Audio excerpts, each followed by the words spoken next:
Hoje vamos fazer uma tentativa de organizar um pouco o contexto da ufologia, como é apresentado desde o seu princípio até os dias atuais.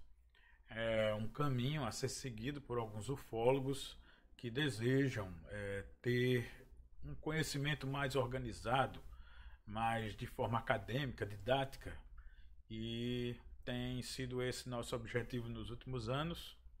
E, portanto, convido a vocês todos a participar deste vídeo, que é o primeiro de uma sequência aí de todos os caminhos que o insólito pode nos levar, inclusive a ufologia. Vamos a ele.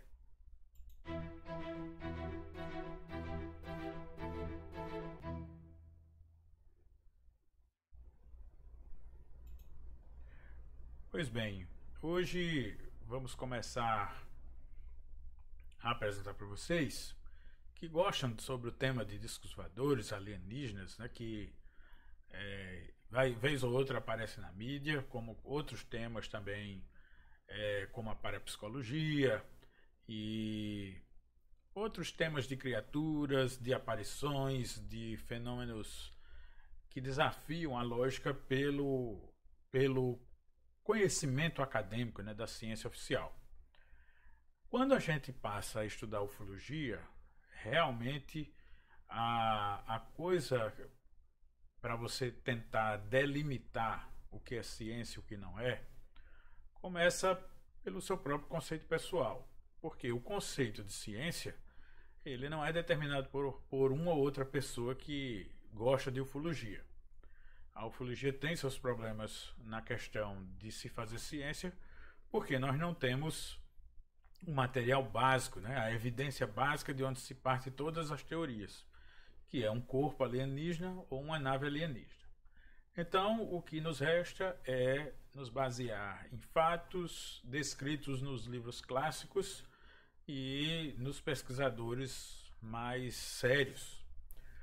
E seriedade aqui é muito baseado no caráter do investigador, porque ele pode acreditar em qualquer tipo de ufologia. Eu não condeno a ufologia mística, a que se porta como transdimensional ou etc. Porque aqui nós temos que nos ajoelhar diante do mistério. Então, realmente, fica difícil você afirmar que faz uma ufologia científica no sentido exato da palavra. Mas nós ousamos seguir por este caminho do que aprendemos como ciência, no sentido de ser aprendizado, de ser estudo, de ser conhecimento. Então, quando a gente fala da ufologia, a gente sempre vai partir da ideia assustadora, eu diria, que se refere a que grandes potências mundiais deteriam conhecimento e até mesmo evidências concretas sobre o tema da ufologia. Então, para os ufólogos sérios, eles consideram que já se sabe que seres alienígenas estão realmente em diversos outros corpos celestes do nosso sistema solar.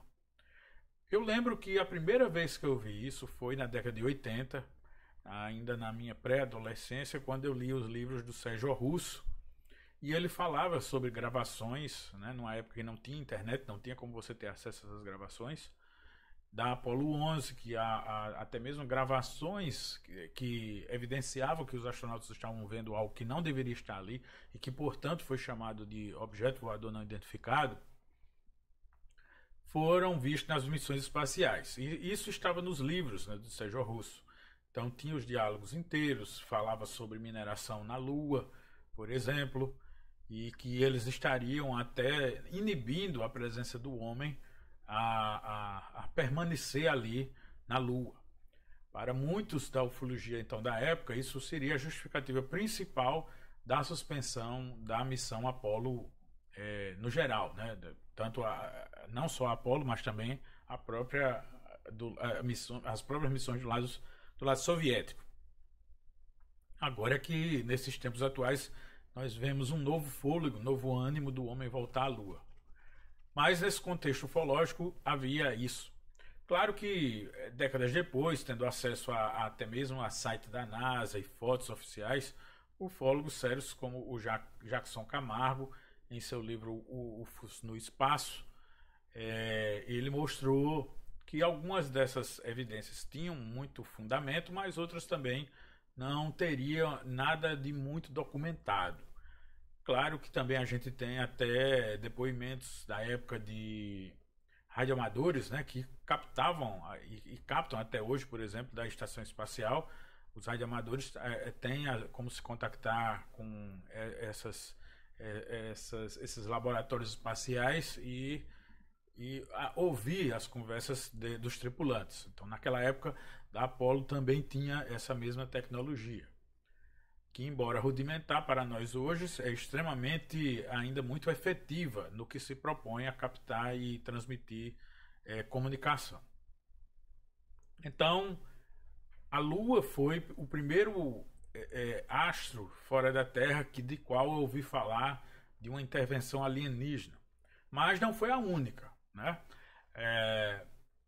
Tiveram outras fotos que mostravam UFOs no espaço, mas talvez, além da Lua, uma que a gente precisa sempre mencionar seja a de 1988, quando um satélite soviético foi até uma das luas de Marte, do planeta Marte, né, que é Phobos e Deimos, as luas, mas foi mais precisamente na lua Phobos que eles tentaram fazer um estudo aproximando um dos seus satélites para essa lua de Marte. E o que consta nos arquivos da ufologia é que esse satélite foi recebido de forma ostensiva por algum tempo por seres alienígenas que estariam ali com algum propósito e que não queriam aproximação nenhuma da humanidade ali onde eles se encontravam. A história culminou com a destruição, então, do satélite russo, do qual não se teve mais notícias, e que chegou a fazer algumas fotos interessantes do que poderia ter sido feito, do que estaria acontecendo lá. As fotos não passam mais hoje em dia de luzes, numa imensidão escura, mas que fora do contexto são consideradas ruins, mas que acompanhadas de todo o relato, de toda a documentação que circulou na época, são muito preciosos para a ufologia. A gente também tem coisas na ufologia, para quem está iniciando, que devem ser consideradas, né? Além da presença de outros astros aqui do Sistema Solar, as presenças da Terra têm alguma particularidade. Por exemplo, são descritos alguns objetos voadores não identificados, fazendo extração de água, né, em represas, em alguns rios e até nos nossos mares. Sabe-se lá com que propósito, mas já se viu, já tivemos casos de testemunhas que observaram uma extração de água do nosso planeta. Então, talvez a gente pode conjecturar que há uma necessidade deles, talvez de pesquisa, mas também de deslocamento de alguma forma, que a nossa água cause um benefício para eles, quem sabe lá até na propulsão das naves, né? Mas eu particularmente considero uma das fases mais obscuras e sinistras da ufologia quando se começaram as atividades de, vamos dizer assim, de contatos mais cirúrgicos e mais íntimos, sobretudo com mulheres, né, que eram sequestradas e tinha uma certa inseminação, elas recebiam inseminação por parte dessas criaturas tripulantes dos discos voadores. Eu lembro que o ápice disso chegou a ser na década de 80, quando se lançou o livro e também o filme, que virou até um seriado de TV, o livro Intrusos aqui no Brasil, mas o original Intruders. Você pode encontrar o filme mesmo dublado em português com o nome original de Intruders, que seria um estudo do grande ufólogo da época, o Buddy Hopkins, e que fazia um estudo especificamente sobre esse rapto de pessoas, de mulheres que eram fecundadas e que tinham, em determinado momento da gestação, tinham seus fetos retirados. durante a noite de forma extremamente prematura, algumas vezes até no primeiro trimestre da gestação, e que continuavam sendo vítimas de pesquisas, né, desse tipo de pesquisa de inseminação artificial. O livro vai muito além disso, com o caso de algumas mulheres que chegam a ver os seus filhos, elas são abduzidas e vê os seus filhos já com a certa idade de 4 a 6 anos de idade, híbridos, com características tanto da aparência física dos alienígenas quanto da nossa, né? Então, essas mulheres teriam sido de forma violenta sido forçadas a ser mãe de criaturas das estrelas, né? Além desses contatos, e existe uma infinidade de fotos de fetos humanos que são relacionados com essas criaturas híbridas alienígenas na internet, mas sinceramente eu considero isso um ato de antiética por parte de maus ufólogos, que na verdade o que a gente vê quando procura esses fetos, essas fotos são malformações, crianças que nasceram mortas e que possuem malformações horríveis, e que por isso e por ignorância, seja ela proposital ou não, foram relacionadas a criaturas alienígenas. Mas não existe oficialmente, nem mesmo no estudo do Bunny Hopkins, que foi o principal, fotos dessas crianças.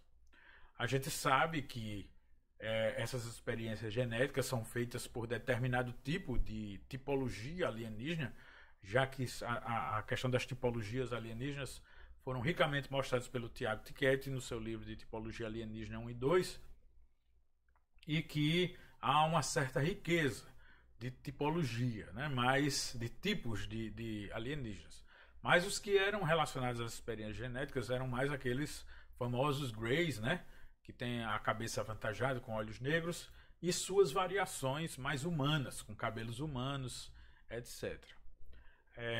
As ilustrações de OVNIs, elas podem ser evidenciadas na internet nas mais diversas épocas e são extremamente interessantes, e que, quanto a essa caçada de seres humanos, sempre é o mais típico, né? Como se fosse pratos colados boca a boca, como é a interpretação mais clássica, e que é o objeto mais comum nos documentos e nos avistamentos das testemunhas. Quando você pega todas essas informações e que, além de seres humanos, também tivemos agressões a animais, e cruza ela com aquela nossa primeira afirmação do vídeo de hoje sobre governos saberem mais do que estão dizendo, você vê como estamos alheios, né? E como os governos podem estar totalmente voltados a interesses mais egoístas. Se sabem e não passam, ou se não monitoram, ou se não protegem a população, que é quem conta com eles, desse tipo de ação. A gente sabe do famoso território, né, na Área 51, lá no deserto de Nevada, nos Estados Unidos, e o quanto ele é proibido de se acessar, o quanto ficou famoso, é a base secreta mais famosa do mundo, né, eu costumo falar sempre dessa forma, e que é uma situação antagônica, né, e a quem será que interessa que essa base super secreta seja tão conhecida? Justamente por guardar destroços e cadáveres de seres tripulantes dos OVNIs, né? As grandes evidências que a ciência tanto nos cobra como pesquisadores da ufologia, e que esses mesmos cientistas que desmentem por não termos essas evidências, talvez sejam os únicos que tenham acesso direto a fazer as mais variadas pesquisas.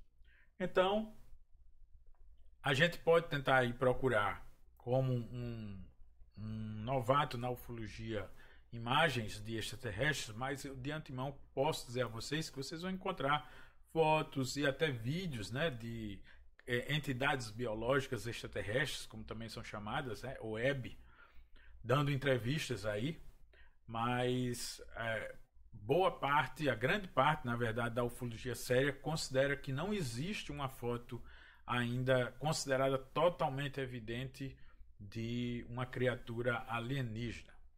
Mesmo as que brotaram na década de 80 com vídeos de secções e de necrópsias, oriundas tanto do caso Roswell, mas também da própria União Soviética, né?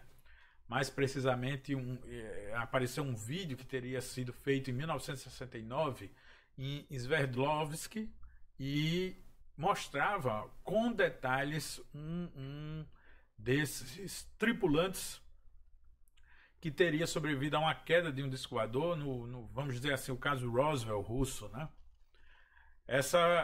Esse vídeo correu à internet, saiu em grandes programas da mídia brasileira, da TV brasileira, assustando os cidadãos no domingo à noite, né?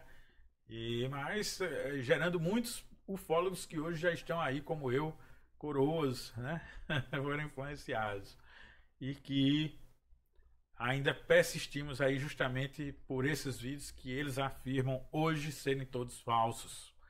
Embora tenha muita riqueza, sejam muito provocativos, dignos de estudos até hoje.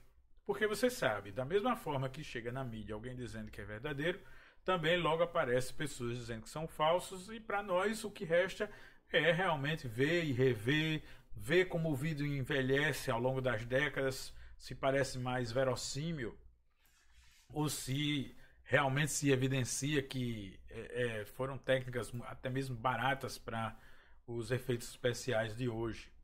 Isso ajuda muito, né? O ufólogo não pode ter os materiais clássicos como uma verdade absoluta, nem quando ele é adorado, vamos dizer assim, cultuado pelos ufólogos, mas também quando ele é banido da ufologia. Eu sempre gosto de rever esses materiais antigos, sobretudo os livros.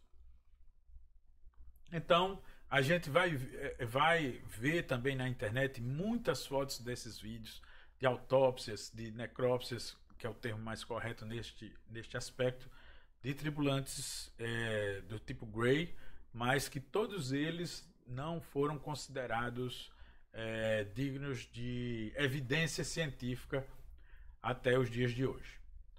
Bom, a gente também vai pensar e conjecturar, mesmo em pensamentos muito esquisitos para os ufólogos sérios, que é justamente os temas de grande conspiração oficial, né? A grande conspiração seria justamente se governos estariam unidos para ocultar as evidências da ufologia.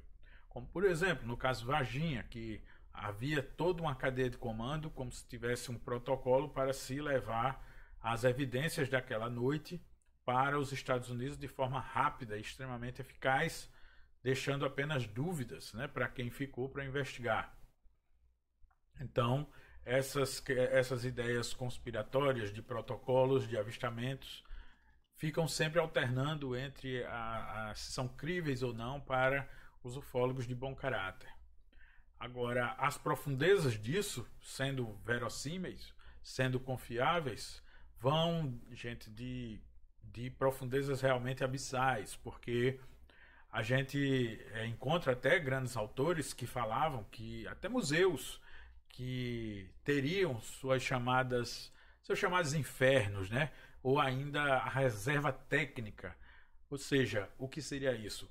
Grandes obras, grandes achados arqueológicos que permanecem encaixotados nos porões de grandes museus do mundo, museus extremamente reconhecidos mundialmente, e que seriam a forma mais viável de se esconder evidências de uma verdade que só desestabilizaria a nossa civilização como a conhecemos hoje em dia, e que tem colunas aí muito frágeis, né? Que uma vez questionadas pode pôr todo o comportamento atual, a economia e outros comportamentos, por exemplo, de meios religiosos e governos, podem ser abalados para esses detetores da verdade.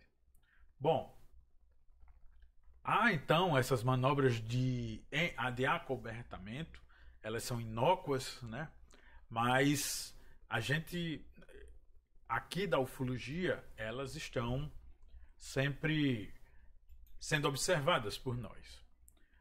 Eu lembro de uma frase que eu separei aqui para vocês, muito interessante, do Major Donald Caldwell, que é o Keyhole, da Força Aérea Americana, num dos casos, e ele falava exatamente assim: por trás de todos os desmentidos existe uma situação cada vez mais grave. Certos altos funcionários da Força Aérea e da CIA apegam-se à esperança que existe um bloqueio físico ou mental que impeça os alienígenas de se encontrar com os humanos, e que eles em breve desistirão e voltarão ao seu próprio mundo. Mesmo que eles não saiam daqui, poderia haver uma demora maior, e as autoridades, evidentemente, creem que teremos tempo de aperfeiçoar as nossas atuais armas espaciais ou fabricar outras novas, no caso de os alienígenas se mostrarem agressivos. Então, você veja um major falando abertamente dessa forma, nos idos ali do final da década de 60, final da década de 70, quando se tinha muitos projetos, né, no lado de cá da muralha, e que era liderado pelos Estados Unidos, o projeto Grunge, o projeto Livro Azul, que é muito mais famoso, e que, seja lá qual for a sua evidência final, terminou por ser praticamente virou também arquivo secreto. Então, essa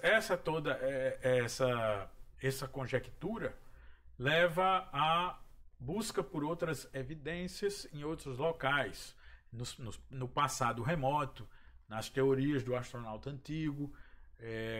A ufologia se estende em todas as direções para poder entender o porquê que essas naves estariam aí cruzando os nossos céus nas altas madrugadas. Eu lembro que na década de 80 se cruzava muito a ufologia com a parapsicologia, por exemplo, na qual tinha as pessoas que tinham poderes parasensoriais ou parasensoriais que teriam contato com essas entidades. Se você for aonde a ufologia se mistura com a fé, você também vai ver casos ufológicos que para muitos católicos, muitos cristãos, são presenças de seres divinos, angelicais, algumas vezes, e que também na parte do espiritismo a gente vê que vai encontrar médiuns que referem ter contatos espirituais e ter visões de armadas, de naves, etc. Então, como eu disse a vocês no início, a ufologia ela é vastíssima. Termina sendo definida sua seriedade pelo caráter do ufólogo. Quando a gente vai para outras fronteiras, nós vamos voltar nossos olhos para um dos planetas mais interessantes do nosso sistema solar, que é o nosso irmão vermelho, Marte, né? E que tem aí as suas imagens misteriosas. E eu não vou nem citar a questão da grande foto do Vale de Sidônia, que vocês já devem conhecer, se não pesquisem Sidônia com CY, e que além dele mostra muitas figuras curiosas, né? O ufólogo clássico aí, o Marco Petit, tem livros somente sobre esse estudo e mantém o seu estudo até hoje, vigiando de forma extremamente disciplinar e séria as missões que agora estão no planeta Marte, e se utiliza de material oficial que a NASA deposita no site. Para muitos, parte dessas imagens, dessas evidências que vemos, tanto de fotos da atmosfera quanto da sua superfície, graças àqueles robôs, né, que estão lá, aqueles laboratórios ambulantes, parte dessas imagens são consideradas pareidolias, ou seja, geradas por um cérebro humano que quer ver um certo sentido em algo que não tem forma, que está amorfo. Então, a pareidolia seria uma capacidade psíquica normal do homem em ver figuras onde na verdade não existiria. Mas algumas das fotos de Marte são realmente muito impressionantes. A região de Libya Mountains é uma delas, e tantas outras, né, que mostram até mesmo situações com água corrente, outras que parecem muito ruínas e etc. Além disso, além de todos esses temas para a introdução de uma boa ufologia, gente, é a questão que a gente já sabe que os contatos que tivemos envolveram criaturas que não pareciam ser do nosso planeta. Então, criaturas que parecem inteligentes, mas também de tudo, violentas, predadoras de animais e até mesmo de pessoas, causando mortes, né? Mas que têm precisão cirúrgica e que não são de forma alguma descritas como algo que são deste mundo.